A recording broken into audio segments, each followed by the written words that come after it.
안녕하세요, 여러분. 저는 나이 40대를 열심히 즐기고 있는 여자입니다. 아이는 아들 하나 키우고 있고요. 여러분은 살면서 쎄하다는 기분을 얼마나 느껴보셨을지 궁금하네요. 저는요, 나름 촉이 꽤 좋은 편이라고 생각을 했었는데, 얼굴에 가면을 쓰고 그 쎄함을 가릴 수 있다는 것을 알게 된 계기가 있답니다. 그때부터 모든 것을 불신하는 것은 아니었지만 일단 의심을 하는 버릇이 생기게 되었어요. 사람은 경험을 바탕으로 자라는 것이라고 하더니 인생에 이런 경험을 하고 대비를 할 수 있게 되었다는 것은 정말 값진 결과값인 것 같습니다. 제가 무슨 말을 하는 건지 궁금하시죠? 바로 이야기를 시작해 보겠습니다. 저희 부모님께서는 언제나 저에게 근면하고 성실하게 살아야 한다는 말씀을 반복해서 들려주셨습니다. 아마 그 말씀이 제 몸과 마음에 깊이 새겨진 덕분에 저는 세상을 살아가며 어떤 유혹이 있어도 흔들리지 않고 정직하게 묵묵히 제 길을 걸어올 수 있었던 것 같습니다.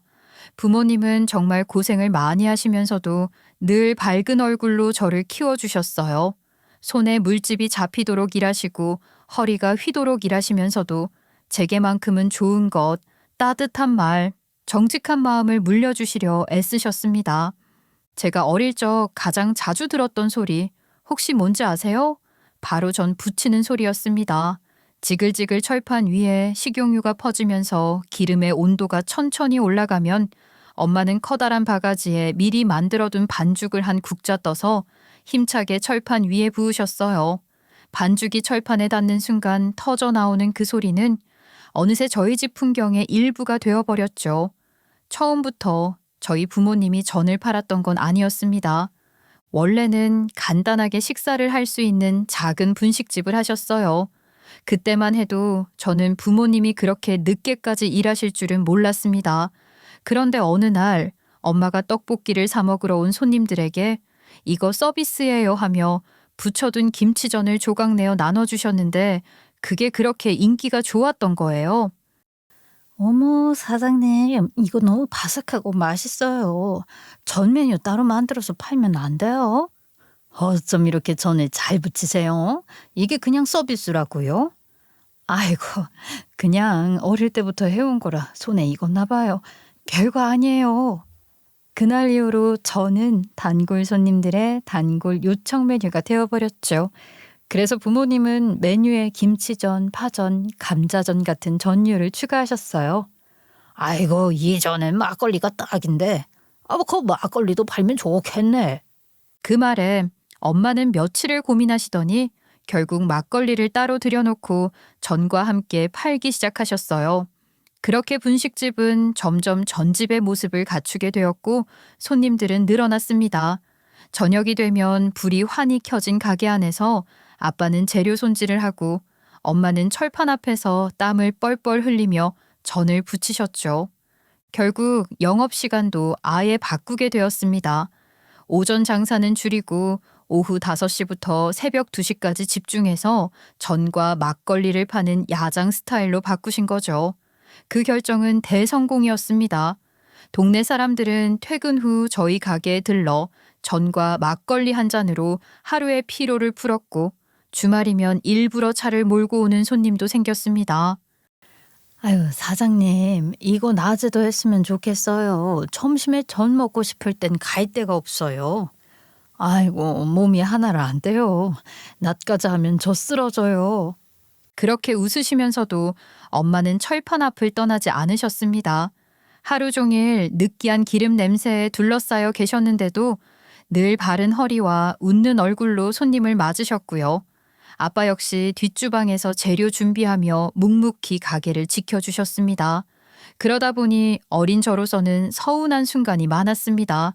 학교에서 돌아오면 부모님은 막 외출 준비를 하고 계셨고 저녁 시간엔 이미 가게에 나가 계셨으니까요. 방학 때나 주말에도 가족끼리 외출한 기억은 별로 없습니다. 어디를 놀러 가자고 말을 해도 늘 일이 바빠 미안하다고 나중에 가자고 하셨어요. 하지만 그 나중은 쉽게 오지 않았습니다. 주말은 장사가 제일 잘 되는 날이었고 재료 준비며 가게 청소까지 끝내고 집에 돌아오면 새벽 3시는 훌쩍 넘겨 있었으니까요. 사실 제 몸에서도 늘 기름 냄새가 밴 것 같은 기분이 들었어요. 아침에 눈을 뜨면 옷이나 머리카락 끝에서 희미하게 남아있는 그 전 부치던 기름 냄새가 하루 종일 저를 따라다녔거든요. 그 이유야 뻔했죠. 새벽 2시쯤 장사를 마치고 돌아오신 부모님께서는 땀을 뻘뻘 흘리신 채 혹시라도 제가 깰까봐 조심조심 방에 들어오셨어요. 씻지도 못하고 그대로 주무시는 경우가 대부분이었고요. 그때만 해도 새벽에 샤워를 하거나 세탁기를 돌리는 건 민폐라는 인식이 강했으니까요. 윗집, 아랫집에 물소리나 기계 소리라도 새어나가면 괜히 눈치가 보였고 조용히 살자는 게 다들 기본이던 시절이었죠. 전통시장 근처에 있었던 가게였던 만큼 장사를 마친 상인들이 한잔하려고 들르기도 했고 단골 손님들도 밤이면 삼삼오오 모여들었어요. 그래서 저도 주말이거나 방학 때 또는 특별히 할 일이 없는 날엔 부모님 가게에 찾아가곤 했습니다. 사실 혼자 집에 있자니 심심하기도 했고 부모님과 함께 있는 시간 자체가 워낙 귀했으니까요. 늦게 자도 되는 날에는 일부러 시간 맞춰 가게 문이 열릴 때쯤 따라 나선 적도 있었죠. 가게는 크지 않았지만 자리가 빽빽하게 들어서 있어서 사람들로 북적북적했어요. 그런데도 제가 앉을 수 있는 작은 간이의자 하나쯤은 늘 남아 있었답니다. 부모님은 제가 가게에 와 있는 걸 그리 달가워하시지 않았어요. 여기 취객도 많고 담배 냄새도 심하고 너는 집에서 공부하고 있어야지. 엄마, 공부는 집에서 다 했어요. 그냥 심심해서요. 그래도 여기 오래 있지 마. 이따가 데려다 줄게. 지금 생각해보면 어린아이가 있기엔 다소 위험한 공간이기도 했겠죠. 밤 늦게까지 영업하다 보면 손님들 가운데엔 술기운에 고성이 오갈 때도 있었고 가끔은 실랑이가 벌어질 때도 있었으니까요. 게다가 제가 가게에서 졸음에 겨워 꾸벅꾸벅 졸고 있으면 부모님은 또 그걸 데려다 주느라 한참을 가게 비워야 했고요. 하지만 저는 그 가게가 싫지 않았습니다. 오히려 그 공간은 제게 유일하게 부모님을 가까이에서 볼 수 있는 곳이었고 또 의외로 재미있는 일도 많았거든요. 취한 손님들 가운데 저를 귀엽다고 쓰다듬으며 공부 열심히 해 하고 말하는 분들도 있었고 용돈을 쥐어주는 분들도 덜어 계셨어요. 이거 받아라. 초코 우유라도 하나 사 먹어. 괜찮아요. 엄마가 받지 말랬어요. 쉿! 엄마한테 말하지 마. 이거 아저씨가 물려주는 거야. 그렇게 쥐어준 지폐를 주머니에 넣고 집에 돌아가는 길엔 편의점에 들러 사탕이나 과자를 샀죠. 한편으론 부모님이 그런 행동을 좋아하지 않으시는 것도 알고 있었어요. 아이고, 애 버릇 나빠지니까 용돈 주지 마세요. 부탁드려요. 엄마는 단골 손님들에게 늘 이렇게 당부하셨거든요. 그럼에도 불구하고 아유 커가는 맛에 주는 거지라며 몰래 지갑을 여시는 손님들도 있었어요. 제가 초등학교 저학년이었을 무렵까지만 해도 저희 할머니가 함께 살면서 저를 돌봐주셨어요. 그 시절엔 그래도 집에 사람이 있으니 덜 외로웠죠. 그런데 할아버지의 건강이 갑자기 나빠지면서 할머니가 시골로 내려가시게 되었어요. 그렇게 초등학교 5학년부터는 본격적으로 저 혼자 집을 지키는 날들이 많아졌습니다. 하지만 중학교에 들어가면서부터는 친구들과 노는 일, 학원 수업, 시험 공부 같은 게 일상이 되면서 점차 부모님 가게에 얼굴을 비추는 일이 줄어들었어요. 학교 생활도 바빠졌고 어느 순간부터는 부모님도 이제는 공부가 더 중요하지.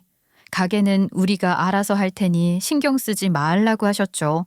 그 말에 저도 마음을 놓았고 그렇게 저희 가족의 전집은 저와 일정한 거리를 두게 되었어요. 고등학교에 들어가면서부터는 방학마다 부모님의 전집에서 아르바이트를 하며 일을 도와드렸어요. 사실 처음엔 나도 이제 고등학생이니까 뭔가 쓸모 있는 사람이 되어야 하지 않을까라는 마음도 있었지만 솔직히 말하면 부모님 곁에서 조금이라도 더 시간을 보내고 싶었던 이유가 더 컸던 것 같아요. 아이고, 얘가 방학이라고 쉬기는커녕 또 따라 나왔네. 여기 나와서 시간이나 때우지 말고 공부하지 그러냐? 아빠는 고개를 절레절레 흔드시며 전판 옆을 지나다 그렇게 한마디씩 던지셨죠. 하지만 저도 아는 눈치였어요. 그렇게 말씀은 하셔도 저와 함께 하루를 시작하고 마무리하는 걸 은근히 좋아하신다는 걸요. 보통은 엄마가 전을 부치고 아버지가 서빙과 계산을 맡으셨는데 손님이 몰리는 저녁 시간이 되면 그런 역할 구분은 무의미해졌어요. 가게 안이 북적북적해질수록 누구든 손이 닿는 대로 움직여야 했거든요. 그러다 보면 가끔씩 계산이 엇갈리거나 중복 계산을 하게 되는 경우도 생겼어요. 저기 김치전 하나랑 막걸리 2병이었지? 아니, 그 파전이랑 해물전이야. 김치전은 옆 테이블. 아이고, 정신없다 진짜. 그런 순간마다 제가 곁에 있으면 그나마 도움이 되었어요. 주문이 많을 땐 제가 반죽을 미리 덜어 그릇에 담아두기도 하고 재료를 정리하거나 빈 접시를 수거하는 일도 했습니다. 어른들 사이를 조심조심 오가며 막걸리를 가져다 드리면 단골 손님들 중엔 우리 막둥이 일 잘한다며 머리를 쓰다듬어 주시기도 하셨어요. 아이고, 고생 많다. 막둥아, 막걸리나 한 잔 따라줘 봐라. 그런 요청을 받을 땐 부모님이 안 보시는 틈을 타서 막걸리를 살짝 따라드리곤 했죠. 그리고는 호기심 반, 어른 흉내 반으로 조심조심 한 모금 몰래 마셔보기도 했어요. 입을 오물거리며 속으로 투덜대면서도 괜히 어른이 된 것 같아 기분이 묘했답니다. 청소는 제 담당이었어요. 가게 문을 열기 전 테이블을 닦고 바닥을 쓸고 주방 바닥에 고인 기름 자국을 박박 닦아내는 일까지 방학이면 매일 같이 했던 일들이었어요. 몸은 고됐지만 이상하게도 싫지 않았어요. 오히려 그 시간이 쌓일수록 부모님의 하루가 얼마나 고되고 또 치열한지 조금씩 알게 되었죠. 그렇다고 제가 공부를 게을리 했던 건 아니에요. 평소엔 학교 수업을 마친 뒤 곧장 종합학원에 다녔어요. 친구들은 보통 과목별 단과학원에 다니며 집중학습을 하곤 했지만 저는 오히려 종합반에서 함께 공부하는 환경이 더 맞았던 것 같아요. 기본기가 탄탄한 편이라 그런지 여러 과목을 하루에 두루두루 접하는 게 제 성적 유지엔 오히려 도움이 됐어요. 고3이 되고 수능이 다가올수록 부모님은 전집 일도 잠시 접게 하셨고 저 역시 가게에 나가는 일을 줄였어요. 그러던 어느 날 대학 합격자 발표가 나고 저는 드디어 대학에 붙었죠. 한 번에요. 재수 없이 딱 한 방에 붙었어요. 모니터에 합격했다는 통보가 딱 보이더라고요. 너무 놀라서 합격을 했다고 소리쳤더니 엄마는 뒤에서 주방 장갑도 벗지 못한 채 제 어깨를 얼싸 안으셨고 아버지는 우리 딸 장하다 하며 웃으셨습니다. 물론 서울에 있는 대학은 아니었어요. 지방에 있는 국립대학교였고 기숙사 생활을 해야 했죠. 부모님은 처음엔 조금 아쉬워하셨어요. 서울에서 통학했으면 더 자주자주 얼굴 볼 수 있었을 텐데. 엄마, 나 서울에 있는 대학도 좋지만 여기 과가 더 잘 맞는 것 같아. 여기서 제대로 공부해보고 싶어. 그 말엔 엄마는 아무 말 없이 제 이마를 쓱 문질러 주셨죠. 사실 전공을 살려 일하는 사람이 얼마나 되겠냐는 말도 많고 현실적으로는 그렇지 못하다는 것도 알아요. 그래도 저는 그때 배워보고 싶다는 마음 하나로 대학을 선택했고 그 결정이 제 삶에 있어서 아주 큰 기둥이 되어 주었어요. 공부는 남는다고 하잖아요. 그 말 저는 정말이라고 생각해요.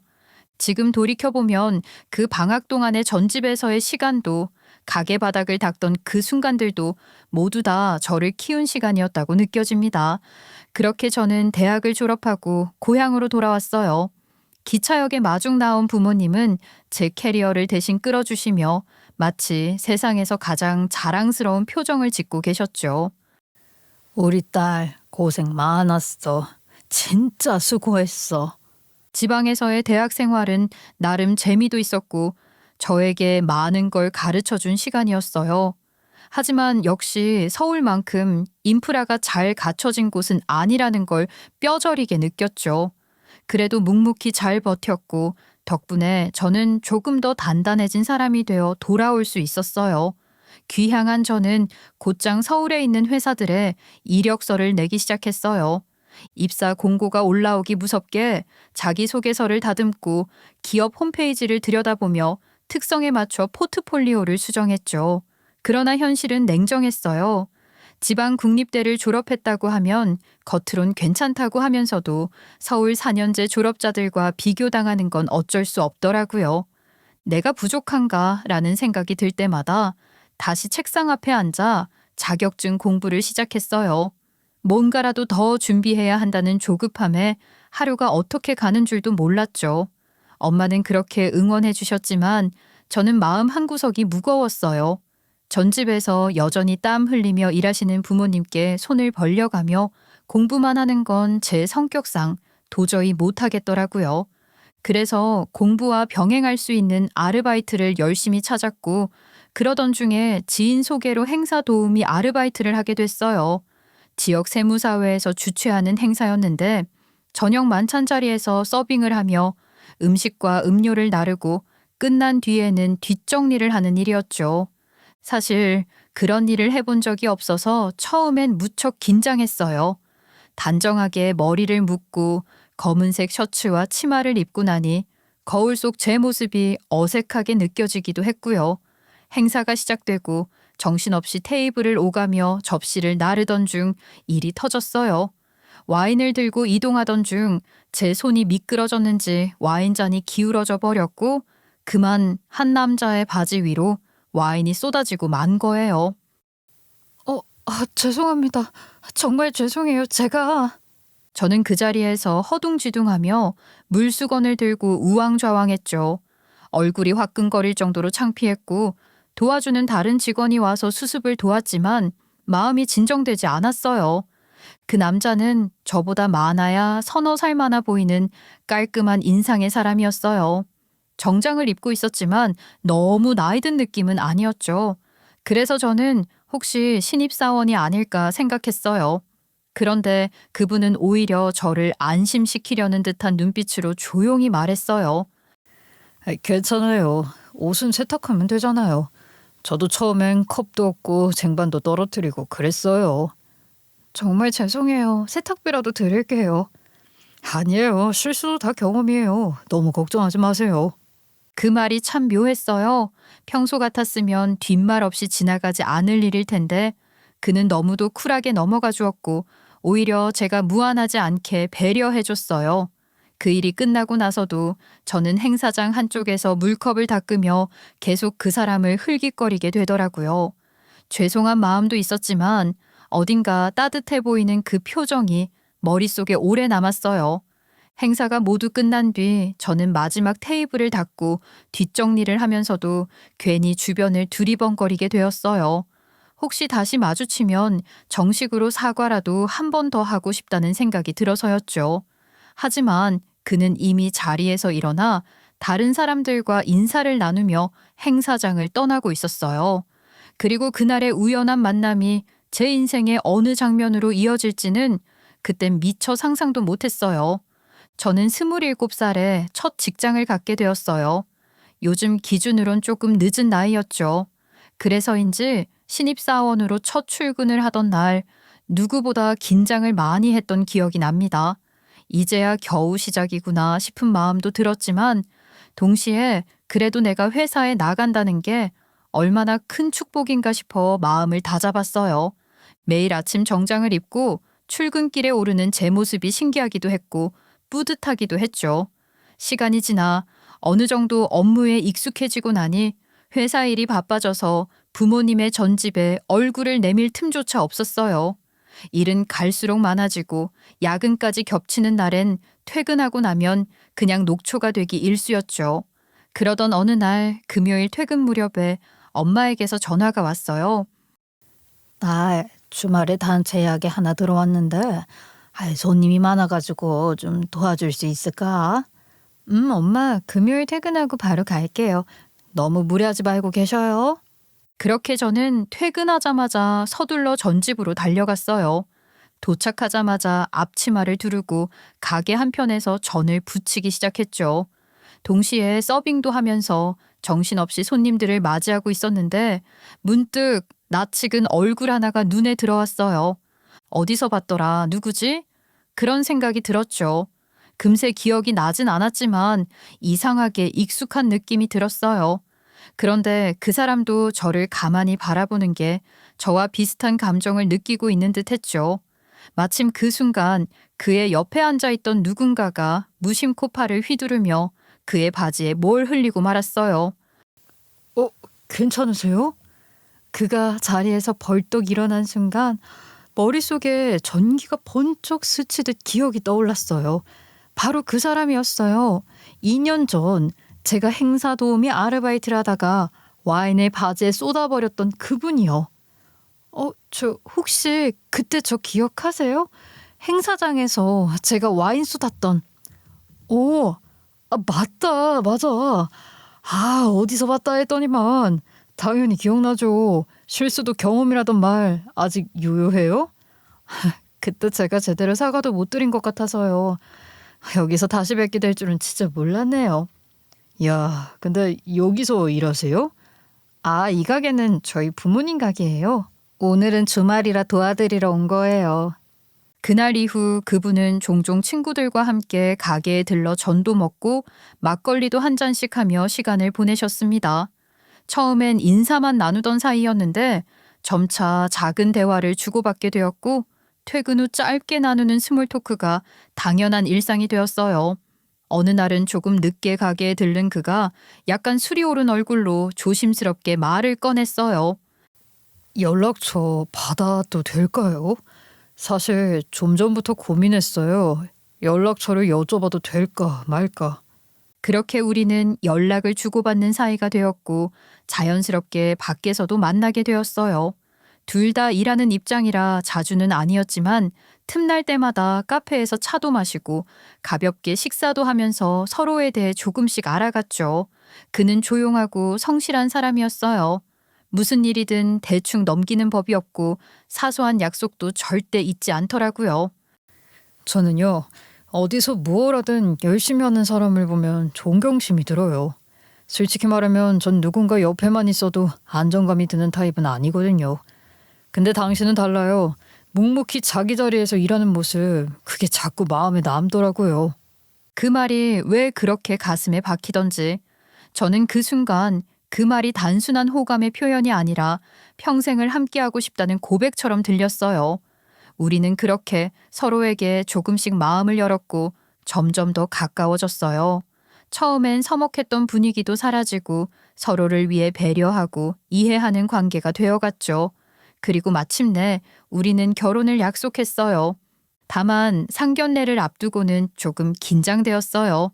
왜냐하면 솔직히 말해서 남편이 평소에 하고 다니는 모습을 보면 딱 봐도 집이 좀 사는 집안인가 보다 싶은 생각이 들었거든요. 명품 로고가 선명하게 박힌 옷만 입고 다니고 차도 외제차를 끌고 다녔어요. 그런 이유로 상견례 자리에서는 더욱 긴장이 되었어요. 혹시라도 나중에 집안 차이로 불편한 일이 생기지 않을까, 괜한 오해를 사지는 않을까 싶어서였죠. 하지만 그보다 먼저 저희가 서로를 얼마나 아끼고 존중하는지를 더 잘 보여드리고 싶었어요.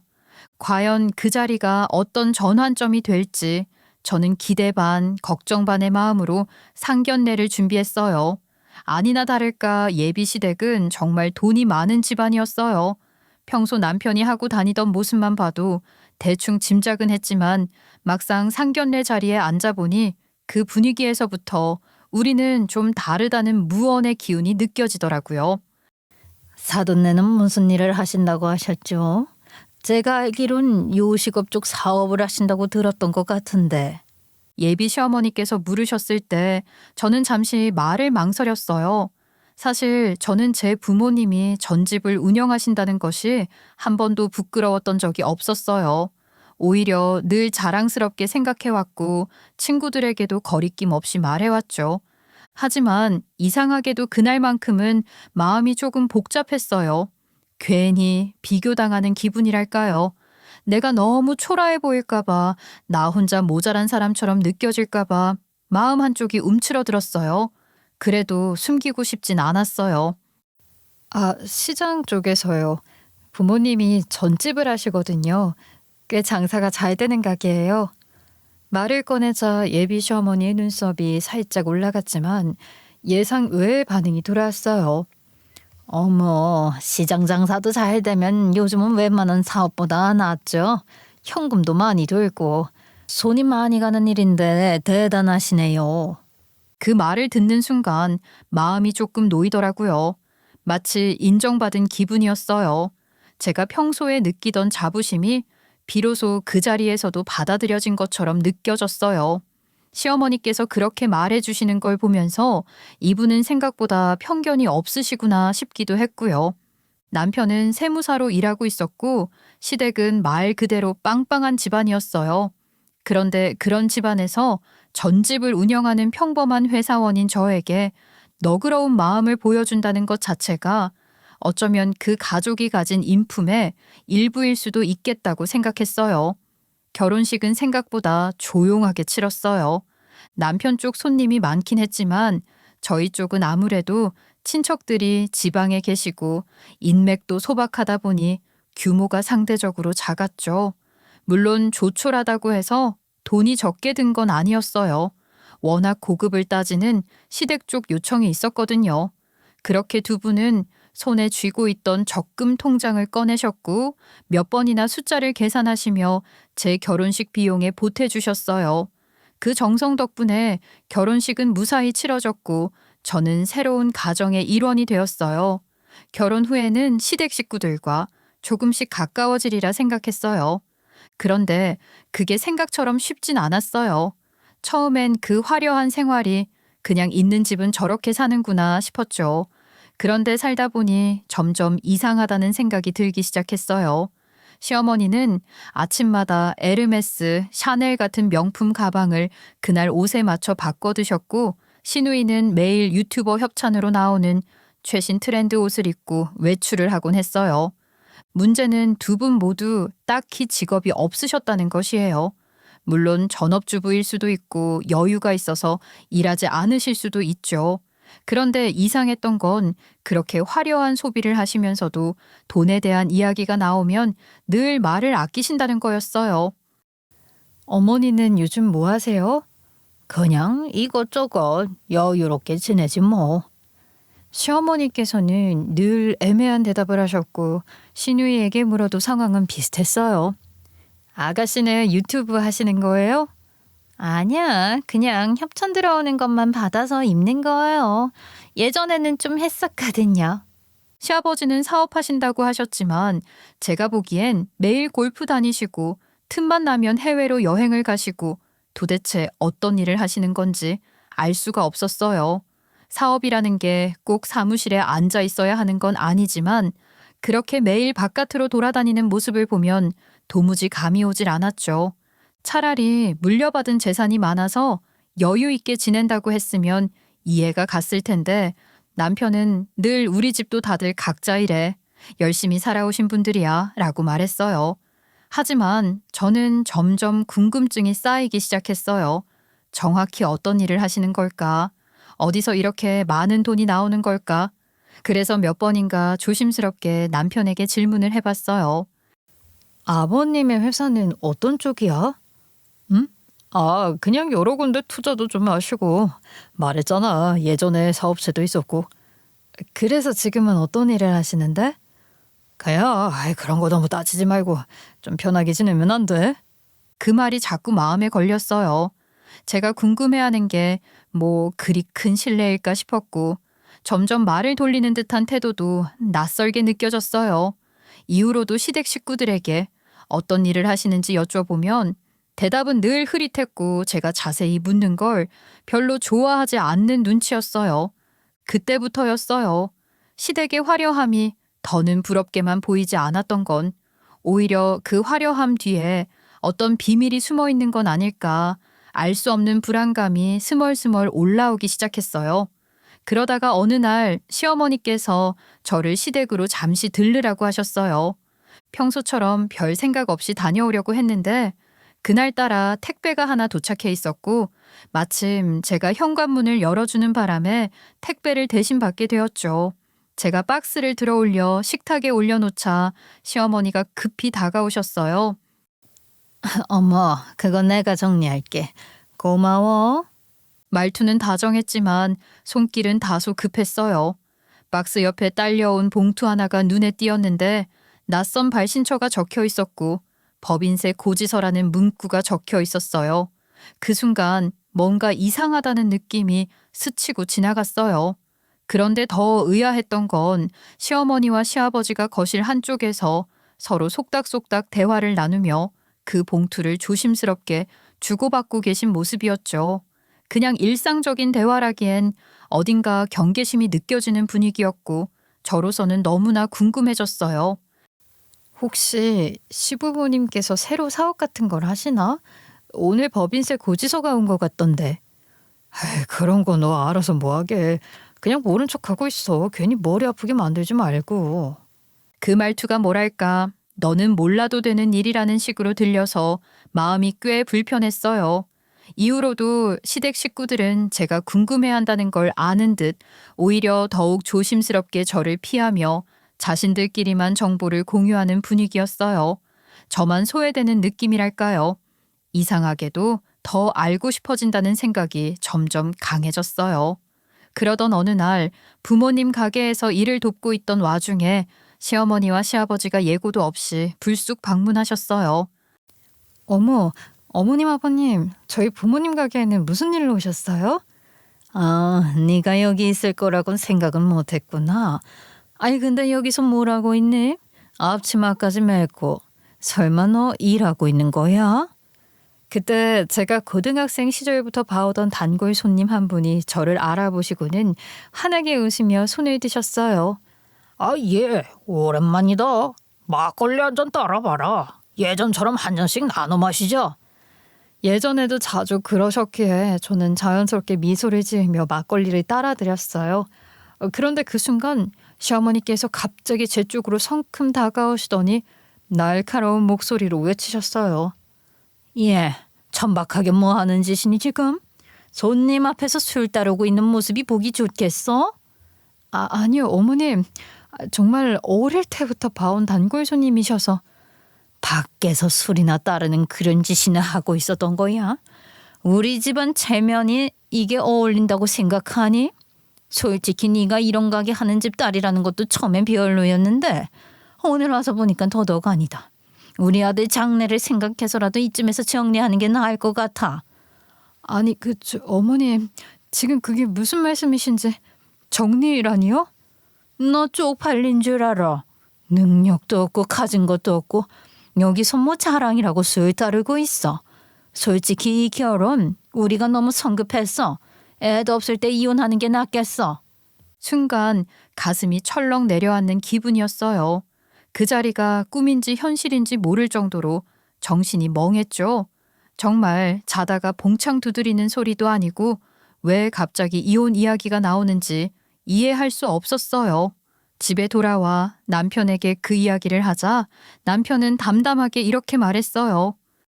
엄마한테 얘기 들었어. 나는 말이야 우리 엄마가 싫어하는 일은 안 해. 그 말 뜻은 지금 나랑 뭐 이혼을 하라는 어머님 말씀에 동의를 한다는 거야? 똑같은 말 두 번 하게 하지 마. 엄마가 싫어한다니까. 계속 그렇게 우리 집 체면 구기게 살 순 없잖아. 그 순간 느꼈어요. 이건 사랑도 이해도 아니었어요. 처음엔 저라는 사람을 있는 그대로 받아들여주는 것 같았지만 결국 시댁 기준에 맞지 않는 순간 저는 단번에 버려질 수 있는 존재였던 거예요. 여러분 이해가 되시나요? 단지 부모님 가게에서 단골 손님께 막걸리 한 잔 따라 드렸다는 이유로 그것도 어릴 때부터 해오던 일상적인 장면 하나로 제가 이혼을 통보받아야 한다는 이 상황이 누군가는 말하겠죠. 체면이 중요할 수도 있다고. 하지만 저는 말하고 싶어요. 사람의 품격은 체면이 아니라 서로를 얼마나 존중하고 이해하느냐에서 비롯된다고. 이게 무슨 말도 안 되는 소리야. 난 이혼 못해. 할 이유도 없고. 저는 남편을 향해 단호하게 말했죠. 남편은 그 이야기를 시어머니께 한 건지 시어머니께서는 저에게 따로 연락을 하셨습니다. 위자료라도 조금이라도 챙기고 싶으면 서류에 도장 찍어. 소송 걸어봤자 너만 손해잖니. 우리 가족은 너를 가족으로 생각한 적도 없어. 이제 그만 좀 나가라. 가족이라고 생각한 적도 없다고요? 그이와 함께 지내온 시간들이 있는데 이건 아니죠. 제가 아무리 이야기를 해도 남편은 앵무새처럼 안 된다만 반복하더라고요. 이혼까지도 시부모님의 말을 그대로 듣는 마마보이인 줄은 꿈에도 몰랐어요. 이 사람 붙잡고 있어봐야 아무 의미가 없겠구나. 저 사람의 중심에는 저도 우리 관계도 없다는 걸요. 그날 저는 결국 이혼 서류에 도장을 찍었어요. 시댁에서 위자료라고 내민 3천만 원을 받아들고 시댁 명의였던 신혼집에서도 짐을 정리해 나왔어요. 그 이후로 저는 한동안 제대로 된 생활을 할 수 없었어요. 정말 사람이 아닌 것처럼 살았어요. 회사에선 하루 종일 정신이 빠진 사람처럼 멍하니 앉아있다가 실수를 연발했고 상사들에게 혼나는 건 하루 일과가 되었죠.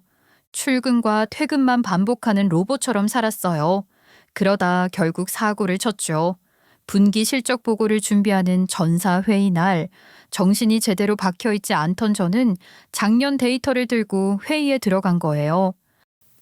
이게 뭔가요? 이건 지난해 자료잖아요. 임원이 화를 내며 지적했고 분위기는 삽시간에 얼어붙었어요.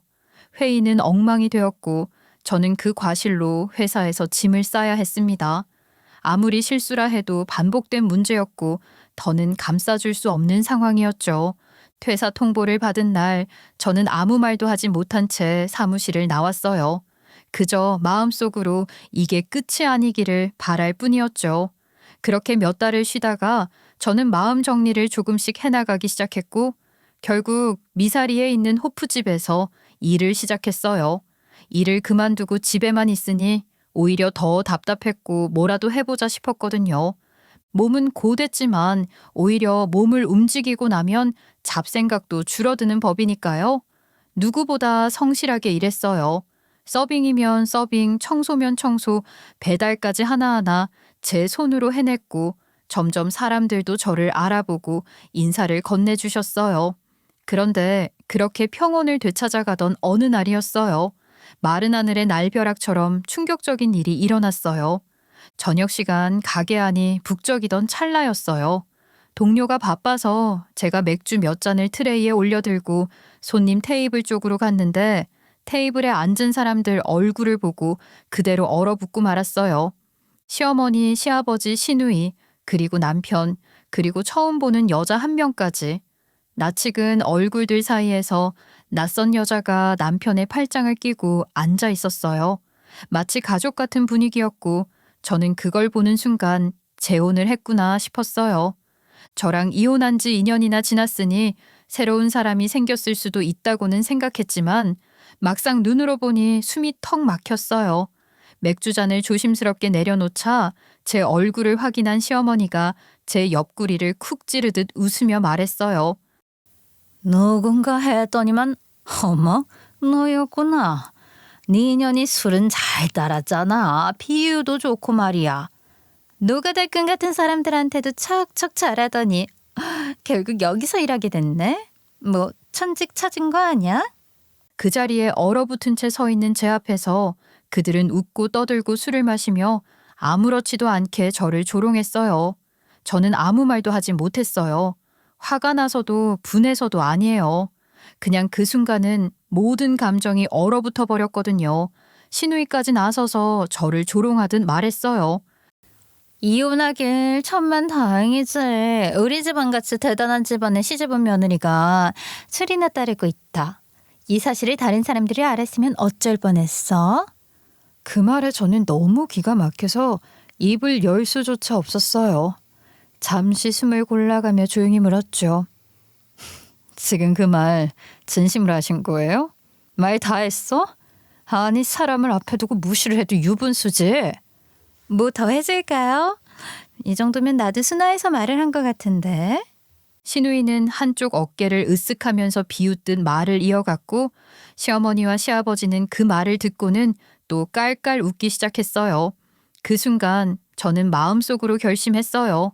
그래, 너희가 그렇게까지 나를 짓밟고 비웃을 수 있다면 이제 나도 준비해온 걸 꺼낼 때가 됐지. 그 자리에서 딱 5분, 저는 단 5분 만에 마음속에 꼭꼭 숨겨두었던 진실들을 모두 꺼내기로 마음을 굳혔습니다. 그 진실이 뭐냐고요? 바로 시댁 식구들 모두가 탈세에 연루되어 있었고 제가 직접 그 증거를 수집해서 그들의 손목에 수갑을 채울 수 있게 만든 일이었어요. 처음부터 이게 다 무슨 일인지 저도 몰랐어요. 하지만 사건의 전말을 알고 나니 내가 사람을 잘못 봐도 한참 잘못 봤구나. 이 사람들 처음부터 나를 이용할 계획이었던 거구나 라는 생각이 절로 들더라고요. 사건의 시작은 다름 아닌 그 호프집이었어요. 제가 일하게 된 그 미사리 호프집 건물의 주인이 국세청에서 꽤 높은 자리에 있었던 분이라는 소문을 듣게 되었죠. 이 건물주 아저씨 예전에 세무 쪽에 몸담았던 분이래. 연줄 장난 아니래. 처음엔 그냥 흘려들었지만 시간이 갈수록 그 말이 자꾸 머릿속을 맴돌았어요. 그러다가 결정적으로 충격을 받았던 건 그 건물주가 뒷돈처럼 수수료를 받고 탈세 컨설팅을 해주고 있다는 사실이었어요. 뒷돈 주고 은근슬쩍 자료 맞춰주는 거 아직도 존재를 한다는 게 아니겠어요? 특히 불법 투자 같은 거 한 사람들한테는 거의 생명줄이나 다름 없는 일이라고 하더라고요. 그런데 갑자기 이 말이 왜 튀어나왔냐고요? 이게 다 저를 억지로 이혼시킨 시부모님과 연관이 있었기 때문이었습니다. 그 이야기를 듣자마자 퍼즐처럼 연결되는 것들이 있었어요.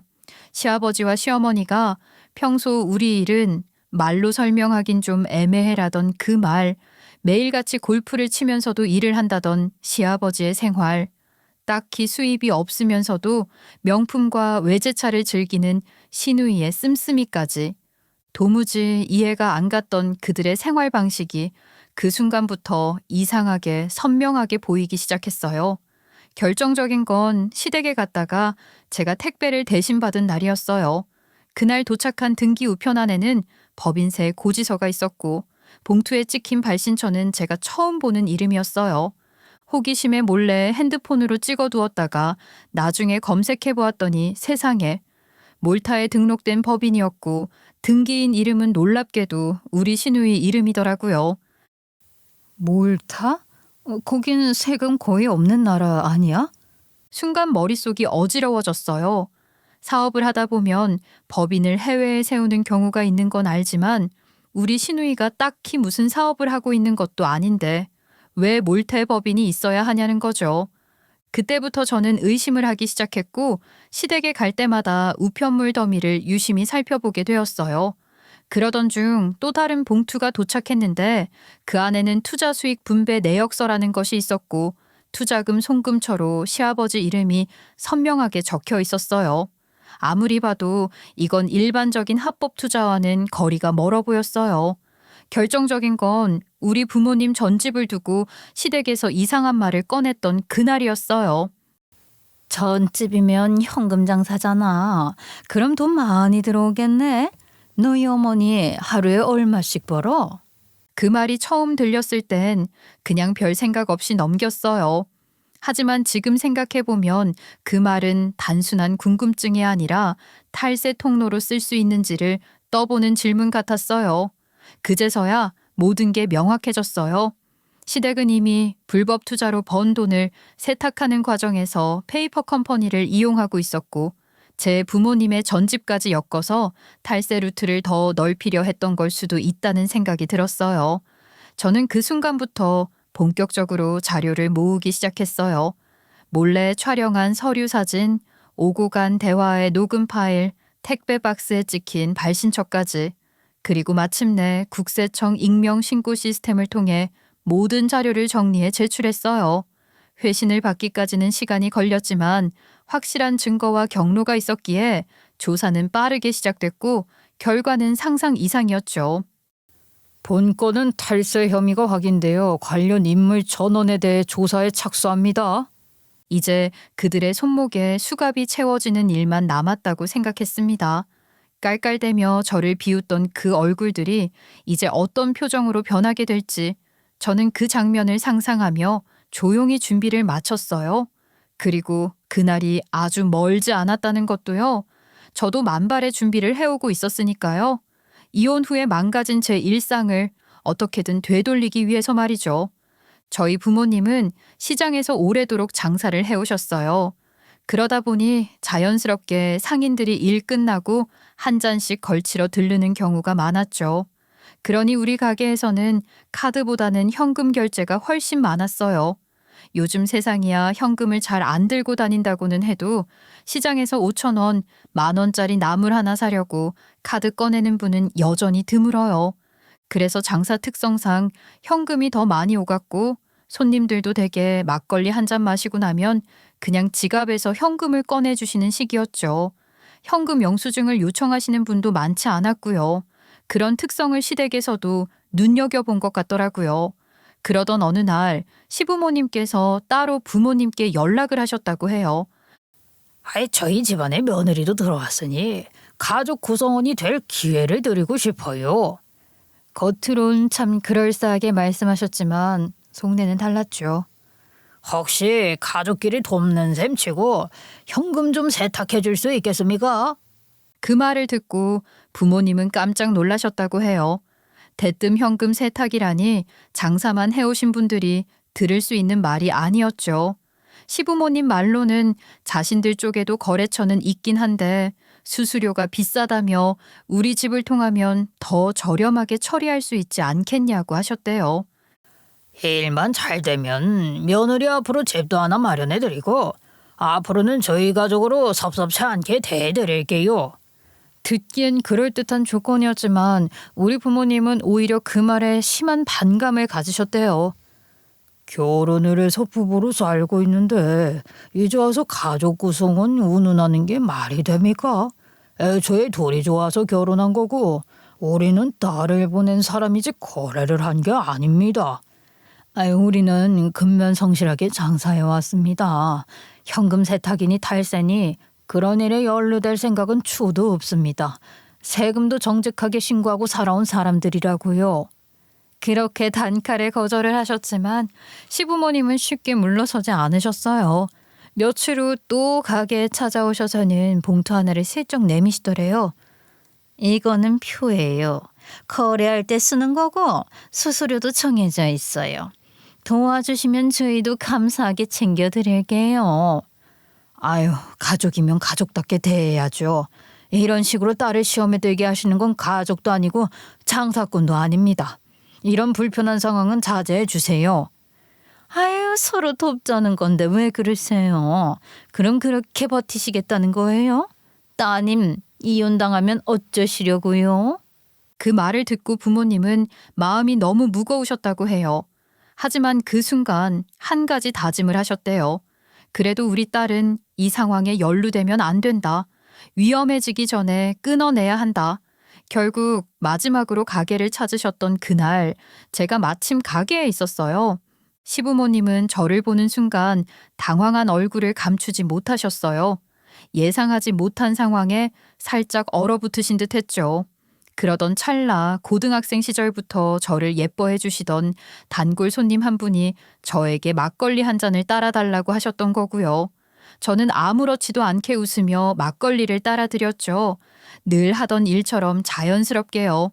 그런데 그 장면을 본 시어머니가 눈을 부릅뜨며 제게 다가오셨던 겁니다. 아니, 천박하게 뭐 하는 짓이야. 손님 앞에서 술이나 따르고 이게 어디 며느리가 할 짓이니? 순간 가게 안 공기가 싸해졌어요. 단골 손님도 당황한 눈치였고 저도 그저 어안이 벙벙했죠. 그런데 이어진 시어머니의 말은 더욱 충격적이었어요. 솔직히 이런 가게를 운영하는 집 딸이라는 것도 처음부터 마음에 안 들었어. 오늘 와서 보니까 더더욱 아니네. 술 따르는 모습 보니까 딱 걸렸네. 우리 아들 미래를 위해서라도 이혼해. 이런 쪽팔린 며느리 우리 집에 둘 이유 없어. 그 당시에는 제 일상이 무너질 정도로 큰 충격을 받았지만 정신을 차리고 보니까 제가 그렇게 정신을 못 차리면 제 손해더라고요. 그때부터 의문스러웠던 일을 하나둘씩 파헤치기 시작을 한 것입니다. 그리고 제가 알아낸 진실들, 그 연결고리들은 모두 그 날로 이어지고 있었어요. 처음부터 시댁은 저를 그들의 수단으로 삼으려 했고 부모님의 정직함이 그들에게는 불편한 진실이었던 거죠. 결국 이혼 가치가 없다는 판단이 들자 저를 밀어내기로 한 것이었어요. 부모님이 이혼을 반대하지 않으셨던 것도 저를 지키기 위한 결정이었어요. 탈세와 연루되어서 자칫하다간 저까지 위험해질 수 있다는 걸 누구보다 잘 아셨기에 차라리 결혼 생활을 정리하는 것이 낫다고 판단하신 거죠. 그렇게 저는 시댁이라는 이름 아래 감춰졌던 추악한 진실을 마주하게 되었고 부모님의 선택이 결국 저를 구해낸 일이었다는 걸 시간이 지나고 나서야 깨닫게 되었어요. 저는 사실 갑자기 시댁에서 이혼을 하자고 했을 때도 도무지 납득이 가지 않았어요. 가족 간에 큰 다툼이 있었던 것도 아니고 남편과도 겉보기에는 잘 지내고 있었는데 느닷없이 서류를 들이밀며 나가라는 그 말들이 아무리 생각해도 상식 밖이었거든요. 그러다 결국 이혼이 전부 마무리되고 저는 멍하니 시간을 흘려보내기만 했어요. 식사도 제대로 못하고 회사에서도 실수만 반복하며 하루하루 무너지고 있었죠. 그런 제 모습을 본 부모님께서 결국 조심스럽게 저를 불러 앉히셨어요. 딸, 우리도 이제는 너한테 다 말해야 할 것 같구나. 사실 사돈댁에서 예전에 우리한테 이런저런 얘기를 꺼낸 적이 있었어. 자료라고 하면서 표 같은 걸 주기도 했고 그때는 도무지 이해가 안 갔는데 너까지 이렇게 망가지는 걸 보니까 그냥 넘기면 안 될 것 같더라. 그날 부모님께서는 시부모님이 건넸다는 표라는 것과 그들이 했던 말을 하나하나 들려주셨어요. 들으면 들을수록 저는 점점 정신이 맑아지는 것 같았어요. 이 사람들이 단순히 나를 마음에 들어하지 않았던 게 아니라 뭔가 더 크고 더러웠던 이유가 있었구나. 그때부터였어요. 저는 혼자서 시댁의 이상한 점들을 다시 하나하나 곱씹기 시작했어요. 그리고 조용히 조사를 시작했죠. 처음엔 의심만 있었어요. 시부모님이 탈세를 위해 시누이 이름으로 페이퍼 컴퍼니를 세웠고 일을 하지 않으면서도 뒤로 뭔가 챙기고 있었던 게 아닌가 하는 느낌이 있었죠. 그런데 자료를 모으다 보니 그게 점점 확신으로 바뀌었어요. 이런 거 도대체 누가 뒤를 봐주고 있길래 이렇게 대담할 수 있지? 그걸 밝히는 데는 시간이 꽤 걸렸어요. 제가 직접 사람을 붙여서 시아버지의 동선을 따라가게 했고 누굴 만나는지 어떤 장소에서 무슨 이야기를 나누는지 조심스럽게 확인했죠. 그러던 어느 날 충격적인 이야기를 들었어요. 아이고, 시아버지 어떤 분 말입니다. 미사리에서 자주 어떤 남자랑 만났는데 그 사람이 세무 쪽에 몸 담았던 사람 같아요. 국세청에서 꽤 오랜 시간 일했다더라고요. 그 말을 듣는 순간 머리가 띵했어요. 내가 일하고 있던 호프집 건물이 바로 그 사람의 소유라는 이야기를 들었을 때는 등줄기에 소름이 쫙 끼치더라고요. 뒷돈을 수수료처럼 받고 탈세하는 방법이나 안 걸리는 방법 같은 걸 알려주는 것 같아요. 조사를 맡긴 쪽에서 그렇게 말했을 때 저는 더는 망설일 수 없었어요. 주변을 조용히 맴돌면서 추가적인 증거들을 수집하기 시작했어요. 대화 녹음, 접선 장소 사진, 명함, 문서 복사 가능한 건 다 모았어요. 그리고 마침내 그날이 왔어요. 미사리 호프집에서 일하던 어느 날 그 인간들이 다시 제 앞에 나타났어요. 시어머니, 시아버지, 시누이, 그리고 남편까지. 거기에 팔짱을 끼고 있는 낯선 여자까지 함께였죠. 그들 얼굴을 보는 순간 저는 더는 참을 이유가 없다고 느꼈어요. 시누이는 날 보며 또 혀를 차고 비웃더라고요. 천직 찾았네. 이혼하길 참 잘했지. 저는 묵묵히 고개를 끄덕이며 가게 안쪽으로 들어갔어요. 그리고 딱 5분. 그 짧은 시간 동안 저는 제가 그동안 모아왔던 모든 증거 자료를 정리해 경찰에 신고를 넣었어요. 첨부 파일만 해도 수십 개였고 서류만 해도 분량이 꽤 되었죠. 그리고 마침내 경찰이 도착했어요. 그들이 웃고 있던 자리로 말이에요. 경찰이 다가가 말을 걸었죠. 신고가 들어와서 말입니다. 밖에서 잠시 이야기 좀 나누시죠. 그 말을 들은 순간 시댁 식구들 얼굴이 하얗게 질리기 시작했어요. 시어머니는 얼떨떨한 얼굴로 저를 바라봤고 시누이는 조용히 입술 깨물고 있었어요. 저는 그 모습을 보며 입꼬리를 올렸죠. 왜요? 무슨 일 있어요? 평소처럼 크게 웃으시지. 경찰은 정중하게 인솔했고 국세청에서도 이미 내사를 하고 있었는지 조사도 빠르게 진행되었어요. 수사를 받은 건 시댁 식구들 뿐만이 아니었어요. 함께 일하던 불법 브로커, 뒷돈을 주고받던 관계자들까지 줄줄이 조사를 받았죠. 나중에 국세청 담당자가 말하더라고요. 이런 건 보통 오래 걸리는데 넘겨주신 자료들이 워낙 정리가 잘 되어 있어서 빠르게 진행됐습니다. 저는 속으로 생각했어요. 그렇게 계획적으로 움직이던 사람들이 왜 그런 자료를 우리 부모님한테 줬을까? 답은 간단했죠. 시장 상인들이라 무식해서 그런 걸 받아도 뭔지도 모를 거라고 생각했던 거라고요. 그러니까 이 모든 사단은 그들의 자만에서 시작된 거예요. 세상에서 가장 무서운 건 조용히 참고 있던 사람이 마음을 먹었을 때라는 걸 그들은 그제야 알게 된 거죠. 그들이 운영하던 페이퍼 컴퍼니에 대한 조사가 본격적으로 시작되면서 감춰졌던 온갖 불법과 비리가 하나씩 수면 위로 떠올랐습니다. 제보 당시만 해도 단순한 탈세 의혹 정도로 여겨졌지만 실제 수사 결과는 그 이상이었어요. 첫째, 그 페이퍼 컴퍼니는 허위 임대 계약을 기반으로 수익을 부풀리고 명의신탁으로 숨겨진 부동산 소유를 통해 세금을 회피하고 있었던 것으로 드러났습니다. 쉽게 말해 없는 임대인과 존재하지 않는 임대 수입을 만들어냈고 실소유자임에도 불구하고 시누이 명의로 돌려놓은 부동산들을 세금 없이 굴리던 방식이었죠. 시어머니는 부동산 두 채가 명의신탁으로 확인되며 전부 압류 조치가 내려졌고 허위 임대소득 누락건까지 합쳐 총 5억 2천만 원의 세금이 추징되었습니다. 이 추징 통보를 받고 시어머니는 정신적 충격을 호소하며 입원을 하셨다고 들었어요. 기가 막혀서 내가 도대체 뭘 잘못했다고 이런 수모를 당해야 해? 병상에서도 그렇게 말하셨다던데 글쎄요. 정직하게 살아온 제 부모님 앞에서 그런 말을 할 자격이 있으신지는 잘 모르겠네요. 시누이는 또 다른 방식으로 문제가 드러났어요. 최근 몇 년 사이에 급증한 가상자산 거래 내역이 있었는데 소득이 신고되지 않은 채 수억 원이 입금된 흔적이 포착됐습니다. 조사 결과 시누이는 해외 거래소를 통해 수익을 빼돌려왔고 국세청은 그에 따른 세금과 벌금으로 약 1억 원을 부과했어요. 나는 그냥 투자한 거였는데 이게 무슨 벌금이야? 시누이도 그제서야 고개를 숙였다고 들었죠. 그런데 추징금이 1억 원이라는 말에 여전히 말도 안 된다며 억울하다는 소리를 했다고 하더라고요. 전 남편이었던 그는 생각보다 더 심각했어요.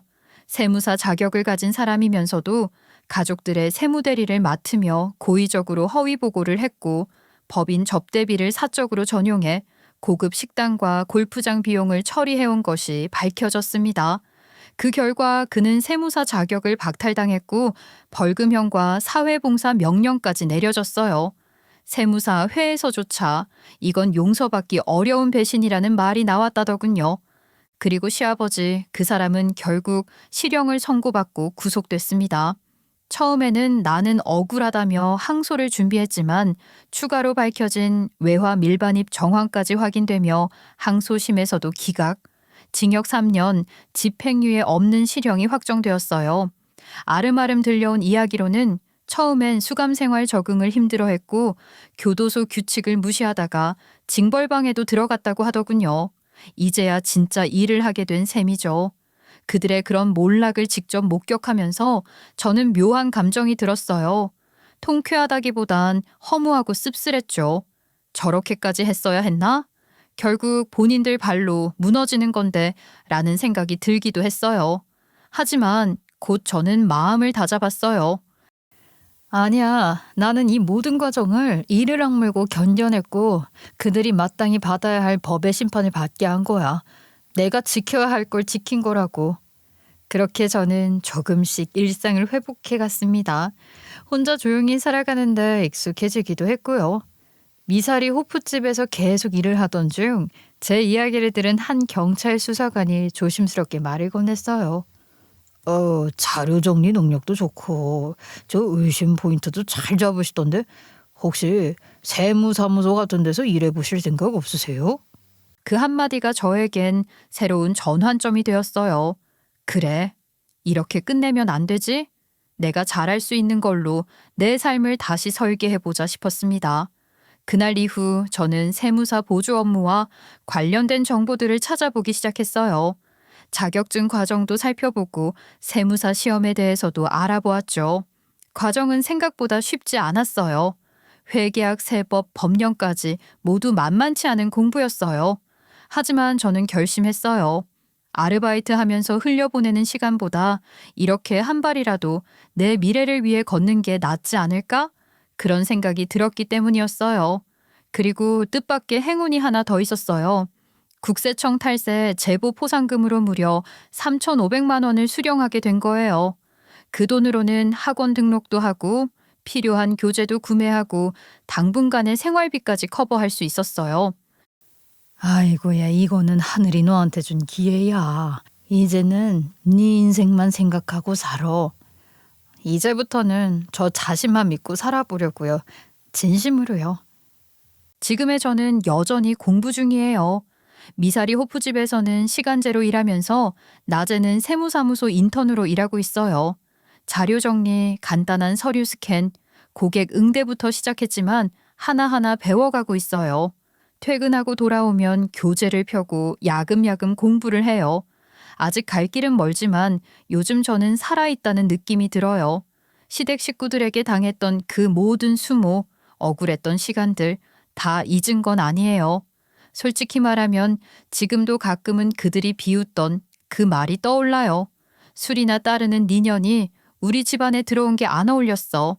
그런데 말이에요. 지금의 저는 그런 말에 흔들리지 않아요. 왜냐고요? 이제는 제가 어떤 사람인지, 무엇을 할 수 있는 사람인지 제가 누구보다 더 잘 알고 있으니까요. 앞으로 저는 더 열심히 살아볼 거예요. 절대 뒤를 돌아보지 않고요. 이제는 과거가 아니라 저의 미래만을 위해서요. 제 이야기를 끝까지 들어주셔서 감사합니다.